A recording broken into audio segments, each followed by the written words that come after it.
What's up les gars, je suis de retour et je suis sûr que vous l'attendiez tous. Blague à part, n'oubliez pas de vous abonner si ce n'est pas déjà fait. Dans cette vidéo-là, je vais ranker les joueurs de CH qui ont été les plus marquants dans les 2 dernières décennies ou à peu près. Mon ranking ne sera pas nécessairement fait les meilleurs au pire, mais plus des préférences personnelles face à leur style de jeu, genre à quel point que c'est des guerriers. Vous pouvez le faire tout autant puisque c'est moi qui ai fait le tableau. Là. Vous pouvez aller le faire sur Tier List Maker quand vous aurez le temps. Fait que, on commence. Ok, pour commencer, Sheldon Surrey, il a été un bon joueur. Honnêtement, ce gars-là avait une espèce de bon slapshot comparable à Weber. Il a scoré énormément de goals. Il y a quasiment plus de goals que de passes, même avec les Canadiens de Montréal. Puis, je me souviens, quand j'étais jeune, c'était les meilleurs joueurs de l'équipe. Là. On n'avait pas grand-chose là, en 2006, là, mais Sheldon Surrey, c'est un gars qui sortait du lot. Je pense qu'il mérite sa place à A, honnêtement. Il a vraiment fait une bonne job avec les Canadiens de Montréal. Assistant capitaine aussi. Alors, on poursuit avec Philippe Dano. Philippe Dano, je l'adore comme joueur. C'est un bon Québécois. Il était un bon two-way player pendant qu'il était là. C'est lui qui a fait la passe pour Lekonen quand il a scoré. Quand il a scoré le but en finale, là, le 24. Puis il mangeait de la pizza. Ce gars-là est vraiment cool. Non, je crois qu'il mérite. Je pense qu'on mérite de le mettre à B. Yaroslav Halak. Yaroslav Halak, honnêtement, j'étais un peu embêté parce qu'il a été insane. Là. Je sais pas si vous vous souvenez, là, quand il a été dans les playoffs là, en 2010, puis on s'est rendu en finale de la conférence, honnêtement. On avait un bon club cette année-là là, avec les Camilleri, Giunta. Giunta, je suis pas sûr qu'il était là. Mais on avait Camilleri, en tout cas, on avait un pas pire club. Je pense que Giunta était là. Il me semble qu'on est allé chercher les trois la même année, lui, Gomez, puis Giunta, puis Camilleri, c'est-à-dire. Mais Halak avait vraiment gardé. Il faisait des 50 saves par game. Là, je me souviens contre Pittsburgh, contre Washington. Honnêtement, moi, c'était à une époque où j'étais à l'hôpital, puis on regardait tout ça, puis c'était wow, là, c'était Halak, puis tout le monde priait pour Halak. Mais à part de ça, à Montréal, il a quand même été average. Il n'a pas gaulé longtemps. Je vais le mettre à B. Lars Eller, c'est un troisième centre respectable. Aujourd'hui, il est encore mieux qu'il était dans le temps qu'il était à Montréal. Il a vraiment pris du galon avec Washington. Gagné 2 coupes en plus. Il s'est vraiment solidifié, lui, au cours des dernières années. Là. Pendant son temps à Montréal, il a été sur on espérait qu'il devienne de quoi de mieux. C'est un choix de première ronde. On l'a échangé contre... oui, justement, on l'avait échangé contre Yaroslav Halak, quand Halak avait été à son pic de sa valeur. Puis on a eu Lars Eller, puis genre Jan Schultz, là, qui n'a rien donné. Mais il n'a vraiment pas pané out, vraiment. À Montréal, je pense qu'il mérite un C. Mike Camilleri, lui, je me souviens dans le temps, justement, un peu avec, dans le même temps qu'Halak, qui est arrivé. C'était vraiment un bon scoreur. Je me souviens, il avait un bon one-timer à un genou, là, c'était comme un peu sa signature. Là, puis, quand on parlait du one-timer à Camilleri, tout le monde savait qu'est-ce qu'on voulait dire. C'est un des meilleurs joueurs offensifs qu'on a eu, honnêtement, des années 2000. On n'a pas été gâtés à Montréal d'un joueur à talent offensif. Je crois qu'il va avoir un A. J'aurais aimé ça qu'on le garde plus longtemps. On l'a échangé contre René Bourque, puis c'était Pierre Gauthier qui l'avait échangé. Puis il avait même demandé à Camilleri de payer son chandail parce que Camilleri voulait revenir avec son chandail du Canadien, parce que comme souvenir. Puis le GM, il dit OK, mais tu dois le payer. Hall Gill, c'était la tour de piste du Canadien parce que il était gros, mais il était croche. Il était pas. Honnêtement, je suis convaincu que c'est un bon leader. Même, il me semble que Piquet Subban en a bien parlé de Hall Gill. Assistant capitaine aussi. Gros défenseur défensif. Mais il est arrivé un peu après son prime. Je pense qu'il est arrivé dans la trentaine. Il a peut-être été meilleur, ce gars-là, mettons, 26, 27, 28 ans. Je vais le mettre avec un C ici, avec Lars Eller. Josh Anderson. Josh Anderson, je vous ai dit que c'est moi qui ai créé la template. Là. J'ai mis Josh Anderson. Il n'a pas joué longtemps, mais longtemps encore, là, mais j'ai l'impression qu'il va finir son contrat à Montréal. Fait que, pour les prochains qui vont vouloir faire le template, Josh Anderson va être là. Puis je vais le mettre à B, mais j'ai l'impression que vraiment dans pas long, là, il va pouvoir monter, dans mon ranking personnel, là, il pourrait monter à A, là, parce que c'est mon joueur préféré avec Romanov en ce moment, à Montréal. Puis c'est tout ce que je veux d'un joueur robuste, là, qui est intense au coton. Je pense qu'il pourrait même être le prochain capitaine. Guillaume Latendresse, c'est un Christ de bon gars, là. On peut le voir avec la poche bleue puis ses interventions à TVA Sport. Mais malheureusement, pour Guillaume Latendresse, le hype était vraiment trop élevé dans son cas. Il a été blessé aussi. aussi, s'il n'aurait pas été blessé avec ses commotions, je te garantis que ce gars-là aurait pu être probablement joué longtemps avec Montréal. On l'a échangé contre Benoît Pouliot à un certain moment donné. Mais malheureusement pour Guillaume, il va aller à D. Maintenant, on est rendu à Scotty Gomez. Scotty Gomez, honnêtement, la pire transaction que le Canadien a faite, et probablement dans leur pire avis, là, ça doit être côté le Patrick Roy. Je vais mettre Scotty Gomez à D aussi parce que il a été correct pendant une saison. Je pense que la première saison, il était correct, mais il a jamais. Quand on est allé chercher ce gars-là, on aurait pensé qu'il aurait pu rester 10 ans avec le club. Ça n'a pas été ça pendant tout. Il a même été joué dans East Coast League pendant le lockout. Ça, c'est la ligue à Olivier Archambault. Fait que, pour dire que dans le lockout, il n'est même pas allé jouer dans une ligue qui était proche d'être compétitive pour ce qu'il était supposé de donner. Ça te prouve que ce gars-là a vraiment régressé rapidement. Malheureusement, il a passé un an sans scorer de goal. Michael Ryder, honnêtement, j'adorais comment il était capable de scorer. Il ressemblait un peu à Toffoli, en fait. Mais là, Toffoli est meilleur que Ryder. Là. Toffoli est vraiment solide ce temps-ci. Michael Ryder, c'est un gars qui a vraiment, je peux vraiment dire, là, il était correct. Là. Moi, j'ai vraiment aimé quand ils l'ont rappelé, là, quand ils sont retournés le chercher. Là, c'était-tu contre. Ils sont allés chercher contre Eric Cole? Ils ont donné. Eric Cole. Je me souviens plus. Mais en tout cas, j'ai aimé ça quand ils l'ont ramené à Montréal. Je pense que c'était un des premiers moves de Bergevin. Puis je trouvais ça cool. C'était un bon petit clin d'œil à un ancien Habs. Je vais le mettre ici à B. Pour Dale Weiss, il a fait parler de lui vraiment pendant le temps des playoffs. Là. C'était vraiment un gars qui performait en playoffs. C'est une légende à Montréal, en quelque sorte, puisque quand tu produis en playoffs comme ça à Montréal, ben, tu es automatiquement une légende. Son style de jeu, par exemple, c'est un fourth liner, puis il ne monte pas plus haut que ça. Là. Il était un fourth liner toute sa carrière. Peut-être un moment donné, il a été third liner, puis ça faisait la job, mais la majorité de sa carrière était un fourth liner. À Montréal, il était correct. Mais je le mettrais à D parce que c'est pas un joueur de renom, mais justement à cause que c'est une légende de playoff, je vais le mettre à C. Puis il y a une petite belle flou aussi. Josh Georges, ça c'est un défenseur à caractère défensif que j'adorais. Correct. Il a tout donné à Montréal. C'est un guerrier on peut dire à la Gallagher. Là, il se pitchait devant les shots. Mais zéro apport offensif. Mais défensivement, c'était le gars qui était là quand on avait besoin de lui, sur les piquets. Un leader aussi. Je vais le mettre à B. Roman Amerlik, pas grand-chose à dire sur lui. Il a joué, je checkais ça, il a joué 319 games, je pense. Il a fait 120 points.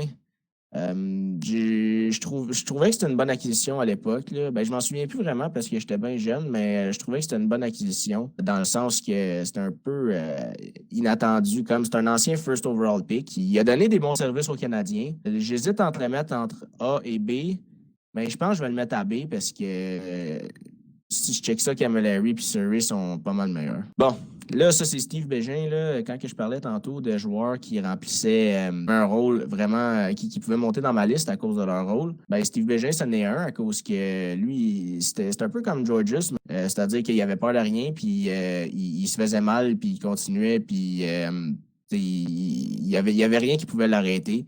Vraiment un style de jeu qui se perd de plus en plus dans la Ligue nationale. Puis je trouve que Steve Bégin a d'affaires à se faire comment dire, à se faire remarquer, là, à se faire noter haut, là, que je dirais un S pour Steve Bégin. Et non, Eric Cole. Eric Cole n'est pas resté assez longtemps, mais on l'a eu genre, pendant sa dernière bonne grosse saison. Fait que ça a été cool pour ça. Après ça, on l'a échangé contre aux Stars. Je ne sais plus contre quoi qu'on l'a échangé, mais on l'a échangé aux Stars. Je pense que c'est aussi. Ah oui, c'est pas contre Michael Ryder, justement. En tout cas, je m'en souviens plus, là, mais on l'a échangé aux Stars. Puis, il a été correct une saison. Moi, je me souviens de quand il avait célébré, il avait donné la main à l'arbitre. C'est vraiment unique. Là. On ne voit pas ça souvent. Puis, comme je disais, on l'a échangé quand il commençait à mal aller. Puis, il me semble que c'était un bon trade. Mais Rick Cole, je vais lui donner un B ici. Il a bien joué. Sakukoivu, pas de discussion, il s'en va dans le S-tier. Quand on parle de talent offensif qu'on a eu les 2 dernières décennies, Sakukoivu, c'est un des gars que tu penses en partant. Il y a du monde qui questionnait son leadership, mais ça a quand même été le capitaine du Canadien de Montréal aussi longtemps que Jean Béliveau pour le plus longtemps dans l'histoire du Canadien.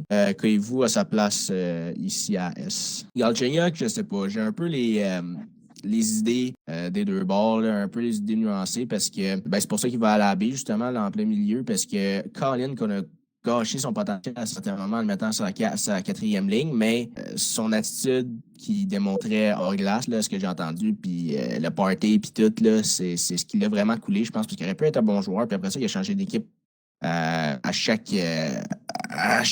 chaque 10 games. Fait qu'il va aller à la baie parce qu'il a vraiment été pas pire à Montréal. Il avait un bon one-timer, des bonnes mains. Il avait tout pour réussir, mais je pense qu'il manquait la tête. Canadien a bien fait de l'échanger contre Domi, puis encore mieux fait d'échanger Domi contre Josh Anderson, que je rappelle est un de mes joueurs préférés. Patrice Brisebois, pour sa part, je ne l'ai pas assez vu jouer. Je sais qu'il a commencé dans les 90 puis il a joué un peu dans les 2000. J'ai entendu qu'il s'est fait vraiment huer souvent, puis il était vraiment le pire analyste que je connaisse.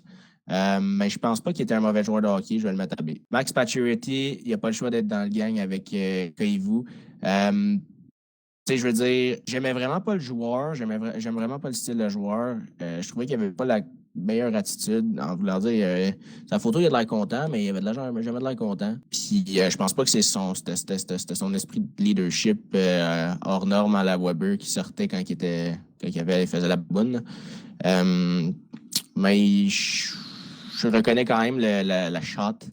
Puis c'est un des meilleurs talents offensifs qu'on a eu à Montréal dans ces deux décennies-là. Fait que il se méritait S. Ben Sherratt, lui, j'irais avec soit B ou C. Parce que c'est correct, mais on s'entend que c'est un 3-4e def. Puis je pense pas qu'il mérite d'être dans la même catégorie que genre Roman Amberlick, Josh Anderson. Fait que je vais y aller avec C. David Dernay, il a été notre premier centre pendant trop longtemps. Mais je respecte quand même the hell out of him. Son parcours qui est parti de la East Coast à la AHL, à la NHL. Ce gars-là mérite tout ce qu'il a eu, tous les millions qu'il a eu, toutes les petites scènes qu'il a eu. Il mérite tout ça. Il a travaillé tellement fort. Mais en termes il profitait beaucoup du talent de Pacioretty. Mais je pense qu'il se complémentait bien d'une certaine manière. Mais vraiment, je peux pas le mettre à S parce qu'il y a zéro le talent de. Bégin, c'est autre chose, là, mais je vais le mettre à A. Je salue son talent. Ce gars-là, peut-être en termes de talent, il se mériterait un B+, là, mais je respecte tellement David Dernay et son parcours que je vais le mettre à A. Arthurie Lekonen, lui, il se fait un nom de plus en plus. Même, ça a l'air qu'il, pour le prochain trade deadline, il y en a qui disent qu'ils vont un premier choix. Là. Ça, je sais pas. Il va falloir voir s'il se fait échanger en partant. Mais s'il voit un premier choix, il va sûrement partir. Mais bon, Arthurie Lekonen, j'adore son style de jeu. S'il scorerait plus, ce gars-là, il vaudrait beaucoup, beaucoup, beaucoup plus. Malheureusement, il a de la misère à concrétiser sur ses chances, mais il est bon en infériorité numérique. Il est compétitif. Il donne son cœur et âme. Puis pour ça, je vais le mettre dans la catégorie B. Alex Radulov, lui, il m'a fait chier quand il a décidé de demander la lune pour son contrat que Dallas l'ont signé. Puis j'aurais aimé ça le garder à Montréal. Je trouve que ça, en termes de talent, là, avec Kovalev, là, je pense que c'est nos deux meilleurs. Là. Par contre, comme je dis, ça a l'air, c'est un mangeur de mal un peu là, d'avoir quitté le navire comme ça. Je pense que Montréal donnait quand même assez, selon les rumeurs, Montréal donnait quand même pas mal. Il a quand même décidé de sacrer son camp au Texas.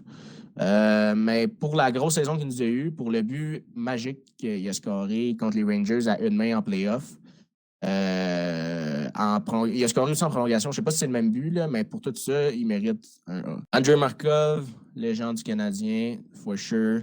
Il s'en va à S. Pas de questions à propos de ça. Sa belle tête chauve aussi. Il a tous les atouts. Max Domi, il a eu une très bonne première saison à Montréal, 70 points. Ça fait longtemps qu'on n'avait pas vu ça. Je pense un gars de 70 points. Je pense que c'était le dernier, il s'appelait Canek. Après ça, par exemple, talent en débandade, 40 points la saison d'après. En playoff, je pense qu'il y a eu genre 3 points en 10 games, quelque chose de même contre les Flyers, entre autres. Il avait vraiment pas beaucoup joué. Mais je respecte le joueur. Il y avait de l'agressivité. Il y avait knocké Aaron Ekblad sans qu'il le sache. Puis c'était salaud. Mais bon, je vais y aller avec lui. Brendan Gallagher, un guerrier, on y va avec le S. C'est un guerrier, assistant capitaine, il donne tout ce qu'il y a sur la glace, il saigne tout le temps. Il mérite sa place avec les autres. KK, il va aller à C. Moi, personnellement, je l'aurais gardé à Montréal, mais pour le temps qu'il a passé à Montréal, il ne vaut pas plus que C. Je l'aurais gardé. J'aurais aimé ça qu'on le garde. J'aurais aimé ça qu'on le signe avec Caroline, fasse un offre de 6,1 millions. Je pense qu'il va être vraiment un bon joueur. Dans le futur, là, je crois vraiment en lui. Il y a rien que 21. J'aurais aimé ça qu'il grandisse avec Suzuki, puis Caulfield, puis les autres jeunes, là, Romanov. Je trouvais que ça faisait quand même une coupe de bons prospects. Là, il nous enlève lui. Là, on a remplacé par Dvorak, qui n'est pas solide à la date depuis le début de la saison. Fait que qui mérite un C. Théodore, j'ai de la misère à me faire une idée là-dessus parce qu'il a gagné le trophée Vizina avec les Canadiens. Juste pour ça, parce que c'est rare qu'ils ont gagné le trophée Vizina. C'est le meilleur goaler de la ligue. Puis je pense que Théo, il y a eu des bas. Mais de gagner le trophée Vizina, c'est pas donné. Je pense qu'il mérite un A juste pour ça. Bon, Maxime Lapierre, c'est un joueur de rôle. Je pense qu'on a été un peu vite pour l'échanger. Il a joué pas mal de games. Il faisait sa job. Joueur de quatrième ligne. Je vais lui donner un C. Frankie Boo, Francis Bouillon, je respecte aussi, comme un peu David Dernay, parce qu'il y a eu vraiment il a dû faire ses classes avant de venir dans NHL. Un défenseur de 5 et 9 qui se battait. On ne voyait pas ça souvent. Par exemple, c'est sûr que son talent offensif laissait à désirer un peu, mais il était solide défensivement. Il faisait une bonne première passe, il sortait son puck. Puis, il était solide pour un 5 et 9. Là. Je me souviens, à un moment donné, il a pogné Wayne Simmons là, quand il était à Nashville. Puis, il s'est fait sonner les cloches, mais il n'avait pas peur de rien. Puis, pour ça, je vais lui donner un B. Mathieu Landonneau, lui, on est allé le chercher. Puis, il était un petit peu trop tard, je trouve. Ben, il a donné des bons services, là, pas mentir. Mais, on est allé le chercher quand il était plus à Détroit. Puis, ben, c'est normal là, qu'on est allé chercher quand il était plus à Détroit, mais il était passé son prime. Là, mais il a quand même bien joué des années qu'il était là. Mais ça aurait été mieux d'avoir un peu plus jeune. Ben, c'est une légende pour les Red Wings, là, pour les fans des Red Wings. Je sais qu'ils le reconnaissent pas mal. Mais bon, je vais lui donner un C. Dommage Plekanec. Honnêtement, il y a eu beaucoup trop de hate, ce gars-là. Il a joué un rôle salement défensif tout au long de sa carrière. Jamais un premier centre, mais un bon deuxième centre souvent. À la fin, il était plus je dirais, dans les 3 dernières années, il était plus un troisième centre. Puis à la fin, là, ça chialait trop. Là. Je trouve que le monde a été vraiment trop dur à son endroit. Mais faut se souvenir aussi des bonnes années. Il a fait 70 points une saison, sans être vraiment le meilleur joueur offensif au monde. Donc, il se mérite un A. André Kostitine, je pensais le mettre à D, mais je vais le mettre à C. Pas de cœur, pas de gloire. Du talent partout, mais il voulait pas. C'est un peu comme Galchenyuk, puis il s'en colissait un peu. Shea Weber, lui, est dans mes 3 joueurs préférés que j'ai joué avec les Canadiens de Montréal, avec Kovalev puis Markov. Shea Weber, j'adorais son leadership, j'adorais ce qu'il dégageait sur la glace, j'adorais son côté défensif, j'adorais sa shot, j'adorais son attitude. En tout cas, je suis vraiment content qu'il ait joué avec les Canadiens de Montréal.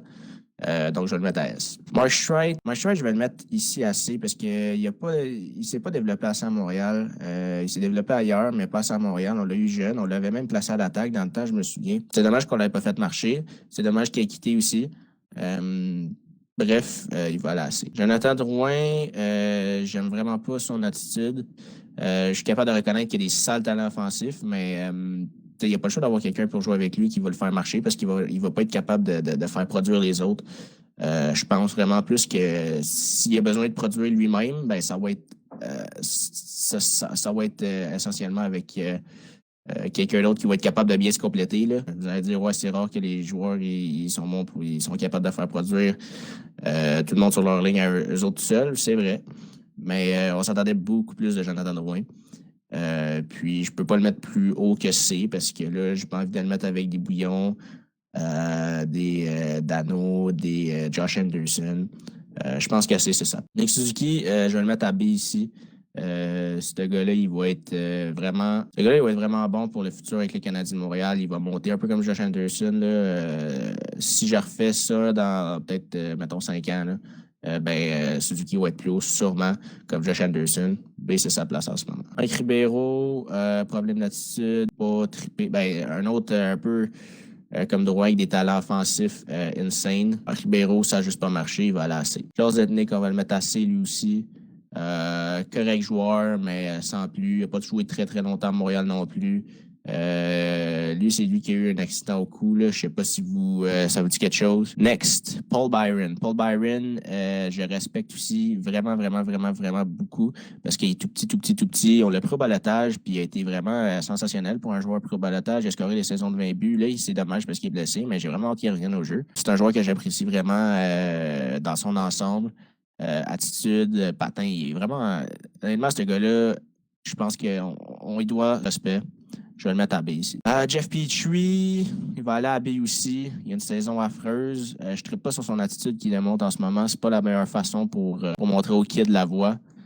Par exemple, il a l'air d'avoir un bon leadership. Il a l'air d'avoir un bon leadership, mais pas sur la glace. S'il y avait une grosse saison cette année, peut-être qu'il serait plus proche du A, mais cette année, il est vraiment décevant. Je vais le mettre à B. Andrew Shaw, j'adorais la game d'Andrew Shaw. Il jouait très robuste, il se battait souvent, il se mettait le nez dans la merde tout le temps. B, je pense que c'est adéquat pour lui. Ryan Giunta, à B aussi, un bon capitaine, un gars qui a prouvé qu'on pouvait jouer dans la Ligue nationale d'avant, même à 5 et 7. Il y avait un petit sick barbe, là, un petit bouc, là. C'était cool. Mais sinon, j'ai du respect bien gros pour Giunta aussi, pour ce qu'il a fait dans le hockey. Malheureusement, on l'a eu un petit peu trop tard dans sa carrière. Il était vraiment fort avec les Devils. Avec Montréal, un peu moins, mais bon, c'est pas grave. Craig Rivet, on va le mettre ici à B, juste parce qu'il y a beaucoup de games de joueurs avec les Canadiens. Il y a 650 games de joueurs à Montréal. C'est un gros défenseur défensif. Je pense qu'il y avait un petit côté leadership. Je suis pas sûr, là, mais je sais qu'il était capitaine à Buffalo après. Puis Craig Rivet, c'est ça, c'est un autre dude un peu... peut-être moins bon que Sheldon Surrey dans ce temps-là, mais un autre dude de la même époque. Il se battait, il était correct. Chris Higgins, on va le mettre ici à C. Je pense que quand on est allé le chercher, on avait des bonnes espérances en lui. Quand on l'a drafté, en fait, puis on l'a fait monter dans le grand club.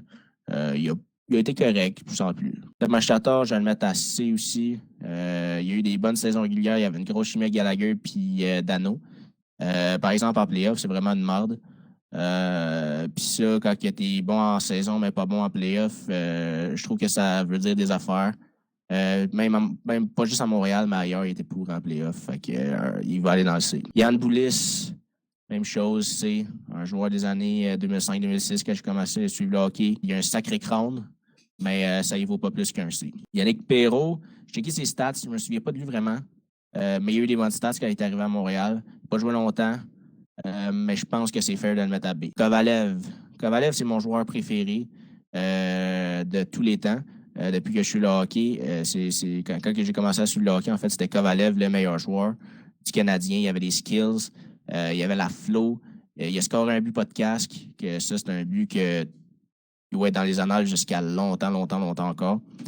Puis là, il est rendu coach aujourd'hui. Mais bref, Alex Kovalev, c'est vraiment une légende pour tous les gens qui ont commencé à suivre le hockey à la même époque que moi, là, des années 2000.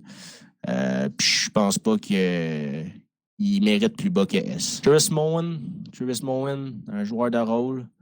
Par exemple, je vais le mettre à D, honnêtement. Ce gars-là, c'est un joueur qui avait un talent très limité. Je l'ai mis dans le template parce qu'il a quand même joué quasiment 350 games avec les Canadiens, mais un talent très limité. Puis, comme je dis, il jouait bien son rôle, là, mais sans plus. Tyler Toffoli, je vais le mettre à B ici. C'est un autre que, comme si je le fais, s'il reste avec les Canadiens pendant une couple d'années, je vais peut-être le monter à A, mettons, là, parce qu'il est vraiment solide, là, honnêtement. Il score. Puis depuis qu'il est revenu de sa blessure récemment, il fait produire Suzuki. Je pense qu'il est important, puis qu'il va être important dans le futur. C'est pour ça que moi, je ne suis pas tant d'avis de l'échanger. Parce que je pense que quand le Canadien va avoir fini son rebuild, il pourrait être encore là important à genre 30, 31, 32, 33. Donc, je vais le mettre à B pour l'instant, mais s'il reste, c'est... Bon, ben pour finir, on a Piqué Subban, puis Carey Price, Piqué Subban. Je vais le mettre à A. Le meilleur défenseur offensif qu'on a eu dans ces années-là, sans question. Piqué Subban pouvait faire lever des foules. Il amenait 20 000 personnes par soir, voir le Canadien, voir Piqué Subban. Personnellement, moi, je suis un fan de défenseurs défensifs, honnêtement, que comme... Ça peut paraître bizarre, là, mais des skills à pu finir, là, je suis pas le plus gros fan. Là. Oui, c'est beau, mais j'aime ça quand il n'y a pas de giveaway. Face coûter des buts, je me souviens d'une game contre le Colorado, où il avait coûté la game puis Terrien l'avait planté après la game. Mais non, sans farce, un A, là, c'est bon là, pour piquer. Là. Puis, Carey Price, on va le mettre à S. Oui, il y a des ratés récemment, mais le Club du hockey du Canadien récemment a pu rater. En playoff, c'est une machine. Il a amené le Canadien en finale l'année passée. Je veux dire, il a été. On avait des joueurs potables, là, mais Carey Price est une des grosses raisons pourquoi les Canadiens sont rendus aussi loin. Carey Price de 2014 est un des meilleurs goalers de tous les temps de cette saison-là, je suis presque convaincu. Sinon, le meilleur goaler qui a jamais existé, Carey Price de cette année-là était tout simplement incroyable, il arrêtait tout. Son S est mérité à 100%. Donc, merci d'avoir écouté cette vidéo-là. J'espère que ça vous a plu. J'espère que ça n'a pas été trop long. Dites-moi des commentaires qu'est-ce que je devrais faire comme prochaine vidéo, qu'est-ce que je devrais améliorer. Il y a d'autres vidéos qui vont s'en venir bien vite. Puis, n'hésitez pas à vous abonner, s'il vous plaît, si vous avez aimé, à liker la vidéo, à faire un pouce bleu, c'est-à-dire. Ça serait très apprécié. On se revoit très bientôt.